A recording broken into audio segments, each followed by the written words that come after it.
Hello, I just released a demo of my hack and slash roguelike game Betrayed Realm, and before I beg all of you to play and give me feedback plus show you all the new stuff I've worked on, I must say, this is just a prototype meant to test out the movement and combat stuff to see if it feels good to play or if there are any issues that ruin the gameplay. The demo starts with a short tutorial that just explains some of the inputs, you'll see for yourself, link in the description, but before that you must watch this devlog. Today I'll be making some improvements for the upcoming demo release, so it's, playable. So we are starting by adding more blood, turning this into this. I'm not that great with particle system, so I followed this tutorial. And now the blood just goes way too hard. Each enemy has their blood data, which contains how much they can bleed. Also dealing more damage causes more blood and camera shake. Now this blood is fucking amazing, and while I was making a shader for it, I found a solution to a lighting problem I had since the day one. I used 2D sprites in a 3D environment, and the only way you can apply lighting to the sprites is through a custom shader. There is a setting where you choose between specular or metallic mode, where specular would fuck up the colors completely, and the metallic would do so only in specific angles because of its reflectiveness. I was using the metallic, but I found a way to make the specular shader work. You can see that the colors have more contrast, are more vibrant, and that's because now the colors I used while drawing are actually used, which, is cool.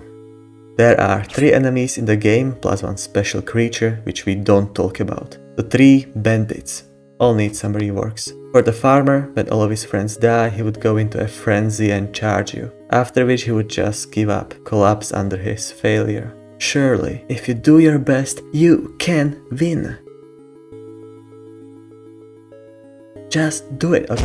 Then we have the poacher, who would shoot like 4 projectiles in succession after you kill the bandit, which was really annoying because you had to wait until the end, cause it was just too risky to approach him during that. So instead now he shoots 3 arrows at once, which is more fun. Lastly, the tinkerer, who throws bombs at you and would sometimes build traps. In my opinion, the trap building was bad because they are very unbalanced, and when this guy just runs around placing randomly traps, it can become really difficult to navigate. Instead, now when he dies, he goes kaboom. The explosion damages everything, even his teammates, which is nice. The last big gameplay change was adding the ouchie ouchie that really hurt. Please call an ambulance. But not for me. UI overlay type shit, which means that gameplay is done, so it's time for... Every game needs a menu. I started by making these buttons functional, so here we have the continue, which just resumes the action, the settings, which right now doesn't do anything, and exit for, exiting. Right now we don't need many settings, I just want to add master volume, camera shake intensity, and aim line settings. They are kinda necessary for your experience. That's done, so we need a way to save them. This is the part where I skip a bunch of work cause boring, and this is what the save file looks like. You can see I made it as bare bones as I could, and finally it's encrypted so no dirty cheaters can mess with the files. Okay, most roguelike games can be played on a controller, so of course there is now full controller support, which feels pretty great. Usually games like this are recommended to be played on a controller, but to be honest, keyboard and mouse are just better here. It's much easier to aim your attacks. I might have to make some aim assistance for controllers, or maybe I'm just bad.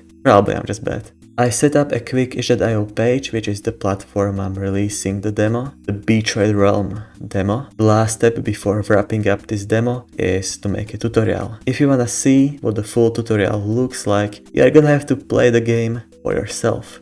Here is just a bit of code, just flexing how clean the tutorial is, and upload. Subscribe, go play the demo, please, and bye bye.